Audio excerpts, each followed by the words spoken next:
Ouais, et puis là, bientôt, il va y avoir des filets coupe-vent.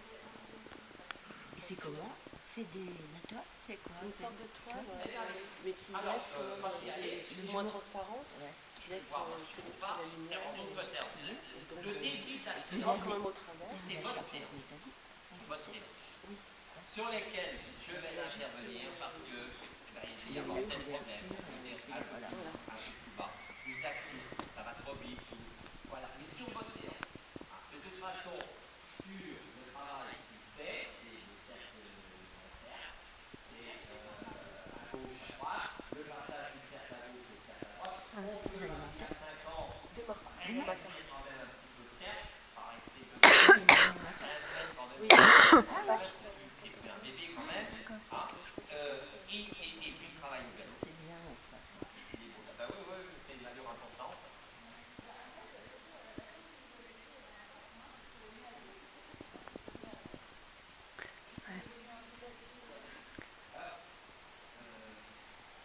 Ah, c'est spécifique aux jeunes, ça.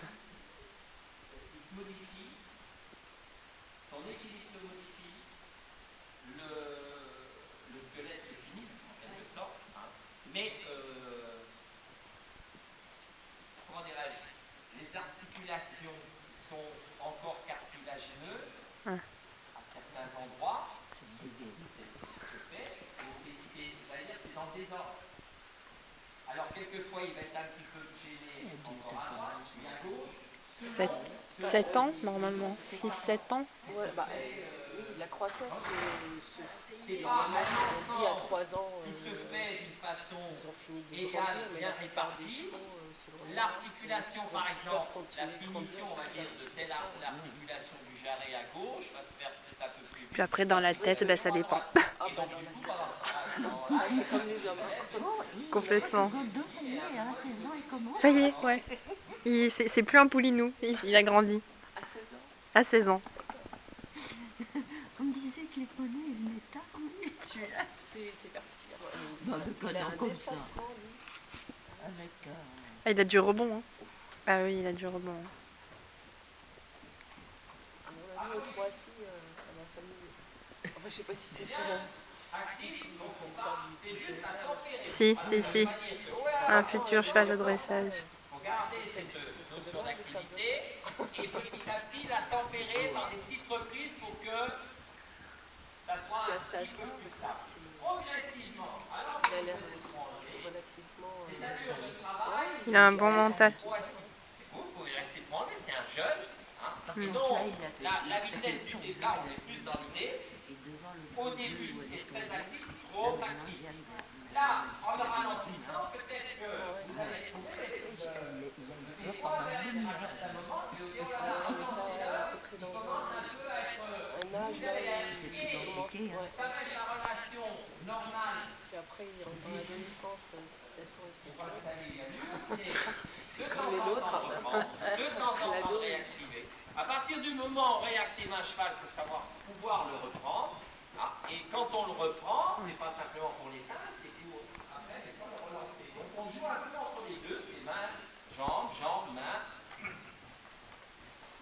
Donc vous stabilisez une allure, déjà de travail, ni trop rapide, ni trop lent, et quand même plutôt, parce que c'est, même si c'est encore essentiellement enlevé, petit à petit, sur du moyen terme, une allure, ici elle est pratiquée au point, elle fait quand même vitesse plutôt trop assise. C'est-à-dire que vous pouvez à tout moment, et il faudra d'ailleurs dans le cadre de votre travail, de temps en temps, verser au point assis pour qu'il prenne un peu de force, pour trotter, faire quelques mouvements au 3 assis.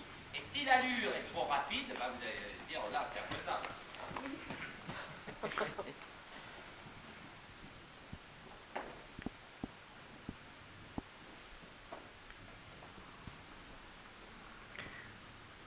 Une fois qu'il y a la stabilité de l'allure, donc vous avez estimé, on reste dans ce tempo-là. La stabilité de l'attitude. Pas trop. Alors, si descend, vous s'échappez vers le bas, c'est pas la descente d'enjolure, ça. Il ne faut pas laisser descendre dans ces conditions-là. Donc, il se tient. Pour autant, quand je dis il se tient, ça ne veut pas dire qu'il faut le mettre comme ça, par exemple. C'est lui qui s'y est mis parce qu'il fait un démarrage. Mais là, pour le coup, il se tient. veut pas dire que... Mais, donc, la base de l'attitude de travail, ça ne va pas être cette attitude-là. Voilà, c'est un peu plus bas que celle qui vient de prendre pour regarder les copains. On cuicule les petits oiseaux. Donc, en orientant devant un petit peu rond, sans exagération. C'est-à-dire qu'il y a un avis qui cède trop. Il cède, au début il ne cède pas, et après il cède trop. Donc, pour refuser cet excès de flexion, il ne faut pas hésiter à le réouvrir un tout petit peu, lui demander de céder, le réouvrir, et la mise en place, ce n'est pas la descente en colure.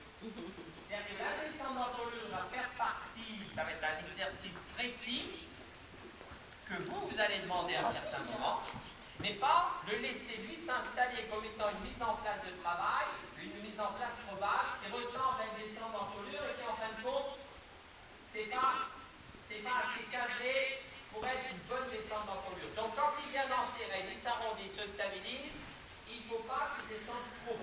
Il y a un équilibre, il peut peut-être descendre un petit peu quand même, mais pas trop.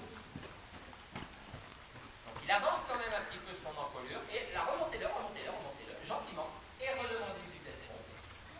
En repoussant un petit peu sur ses règles. Là, c'est alors, au niveau du comportement, pour que vous soyez un peu efficace, pour que, alors qu'il est distrait, qu'il a envie de regarder ses propres chevaux, pas par l'effort que vous imposez, vous dites, non, tu continues de trotter, non, tu ralentis pas, tu reviens dans tes règles, pas trop bas.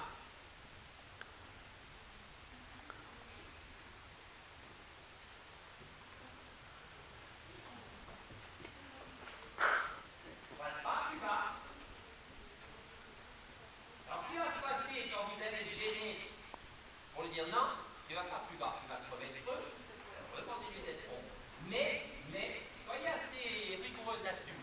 Ne le laissez pas s'installer dans une mise en place, c'est pas le cas là naturellement, hein, dans une mise en place dite de travail, où vous dites mais mon cheval descend donc il passe son dos, mais il descend trop, non il tient pas sa tête, donc il verse sur les épaules. La descente en colure est un mouvement qui demande déjà un peu de, j'allais dire, une certaine confirmation, un peu de métier, on va dire, de la part du cheval. Hein, et ils ne savent parce que c'est le gros écueil de la descente d'encolure, c'est qu'ils vont sur l'avant. C'est pas mal là. Il est pas mal les attitudes. Parce qu'une descente d'encolure où ils vont trop sur les épaules, un problème d'équilibre va, de mauvais équilibre, ça va amener justement trop de problèmes. Je savais pas ça. Une fois que c'est géré, la lure est gérée, vous vous laissez glisser tranquillement. Il ne prend pas plus de vitesse, vous êtes sûr de son équilibre. Là, il faudra la pratiquer. Mais là, pour le premier point, vous essayez de stabiliser une première attitude qui plutôt, on va dire, fluctuante, parce qu'il garde encore. Et là, ne pas laisser trop s'enrouler, trop descendre. Vous voyez, à la fois, il devient trop rond et il descend trop. Alors, l'intervention que vous faites à ce moment-là, c'est une intervention régale. Il ne s'agit pas de... C'est pas trop sec. Il faut quand même dire non, pas autant. Remontez là un petit peu. C'est bien de remontez là. Voilà. Là, maintenant, vous refaites un petit peu d'essence.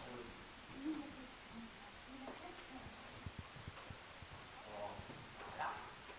Vous stabilisez à peu près à ce niveau-là. Votre père, vous, c'est la tétière, la nuque, qui doit être dans une attitude dite de travail, un peu au-dessus du garde. Vous pouvez visualiser ces deux régions, la tétière, la nuque, la moquée, et le garrot aussi. Et vous estimez rapidement si, alors que vous travaillez pour une mise en place de travail,